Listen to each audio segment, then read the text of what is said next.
Hello guys, I am Rajendra, your mentor, your teacher, and you are watching my YouTube channel, Rajendra's Academy.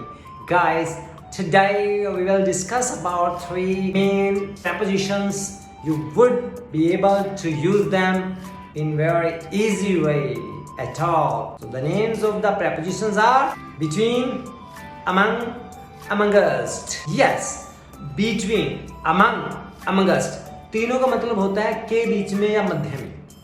Between is used for two. When some object lies between two other objects, then we will use between. Like, I am sitting between Rahul and Mohan. Ambala falls between Chandigarh and Kurukshetra.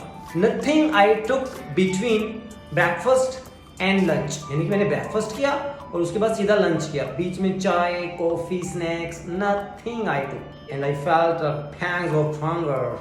I pounced over the breads. Over the lunch. How busy. So like this. I will see you between 7 and 8 p.m. यानी कि मैं आपको शाम के 7 और 8 बजे के बीच में मिल सकता हूँ. My lunch time is between 1 and 2. मेरा जो लंच टाइम है वो 1 बजे और 2 बजे के बीच का है, बीच में होता है. Okay. Next is among. There among is being used. The next object of among is started with consonant sound.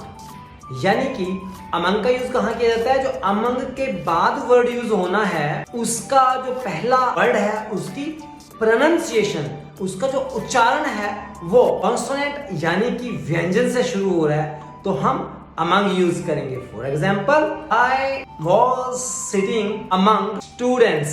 अब among है, among के बाद क्या है? Students.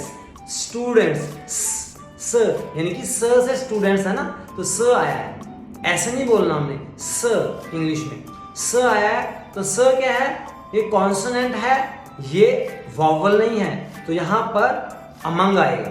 There was a policeman among some lawyers. यहां पर भी देखो स ही आया है. There was a policeman among some lawyers. देखो यहां पर भी एस आया है. यहां पर भी स की साउंड आ रही है. उच्चारण किसका है? कॉन्सोनेंट का है.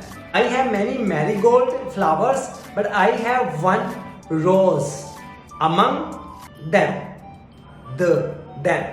द क्या है? द भी क्या है? कॉन्सोनेंट साउंड है, तो वहां पर भी among आएगा. नेक्स्ट यानी कि थर्ड जो प्रेपोजिशन है इनमें से वो है amongst.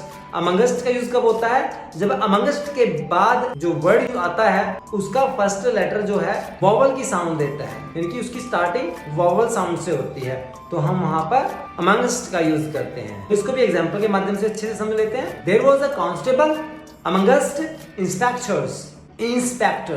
ई से स्टार्ट हो रहा है. ई क्या है? वॉवल साउंड है, तो इसलिए यहाँ पर amongst आएगा. There are a few bananas amongst apples. सेब पड़े हैं, उनमें कुछ केले भी हैं उनके बीच में. Amongst apples. Apple. Is vowel sound. So guys, that's all.